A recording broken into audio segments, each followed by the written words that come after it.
গভীর এক জঙ্গলে এক শিয়াল ও এক বাঘ বসবাস করত।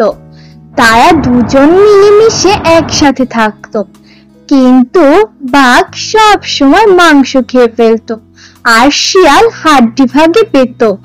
আর এতে করে শিয়ালের মন খুব খারাপ হতো। একদিন শিয়াল বাঘকে বলল, দেখো বাঘ মামা, তুমি আমার সাথে ধোঁকাবাজি করছো। কি বলতে চাস তুই? ঠিক করে বল। তুমি সবসময় মাংস খেয়ে নাও আর আমাকে শুধু হাড্ডি দাও। বেটা শিয়াল, তুই একটা মুরগি চোর।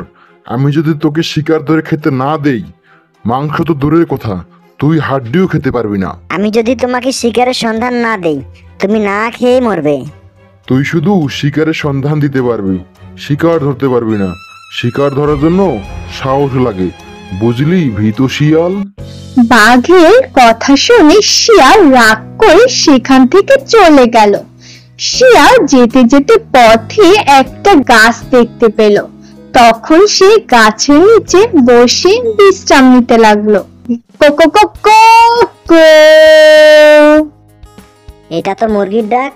আমার মনে হয় আশেপাশে মুরগি আছে। আজ মুরগি খাবো, কি যে মজা হবে। বোকা বাঘ বলে কিনা আমি নাকি শিকার ধরতে পারবো না। যাই, আগে মুরগিটাকে খুঁজে বের করি, তারপর বেটাকে চিবিয়ে খাবো। কি হলো হাঁস বন্ধু, তুমি চুপচাপ দাঁড়িয়ে আছো কেন? কই না তো, আমি তো এমনিতেই দাঁড়িয়ে আছি। অনেকদিন হলো নদীর পানিতে সাঁতার কাটতে যায়নি। অবশ্য তুমি ঠিকই বলেছ, অনেকদিন হলো আমরা দুজনে একসঙ্গে কোথাও ঘুরতে বের হইনি। আমার খুব ঘুরতে ইচ্ছা করে, তোমার সাথে গিয়ে নদী দেখতে ইচ্ছা করে। তাহলে চলো আমরা ঘুরে আসি। এরপর হাঁস ও মুরগি দুজনেই ঘুরতে বের হলো। কিছু দূর যেতে তারা দুজন শিয়ালের সামনে পড়ে গেল।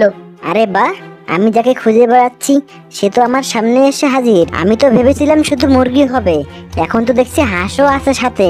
তুমি স্বপ্নে আমাদের খেতে পারবে, কিন্তু বাস্তবে আমাদের ধরতেই পারবে না। কি বললি তুই? আজকে তোদের দুজনকেই খাবো। সেই সুযোগ পাবে না, বুঝলে শিয়াল পণ্ডিত।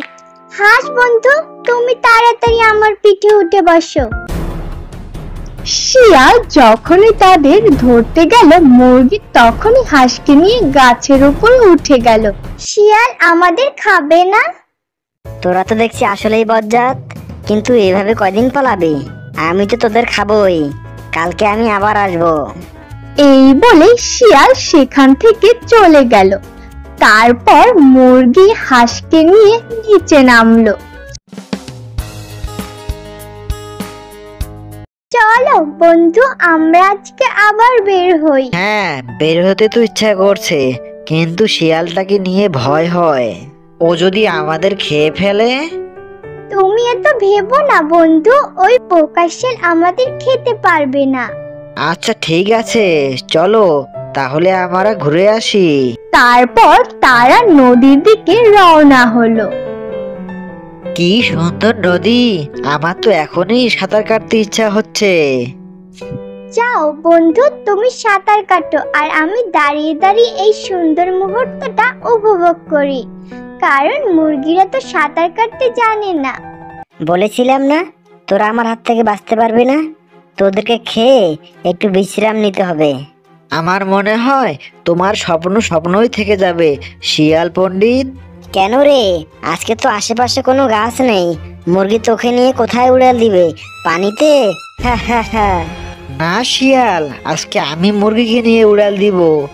মুরগি বন্ধু, জলদি আমার পিঠে ওঠো। আর তখনই মুরগি হাঁসের পিঠে উঠে গেল এবং হাঁস মুরগিকে নিয়ে নদীতে নেমে পড়ল। আর শিয়াল বোকার মতো নদীর পাড়ে দাঁড়িয়ে থাকলো। ধন্যবাদ হাঁস বন্ধু।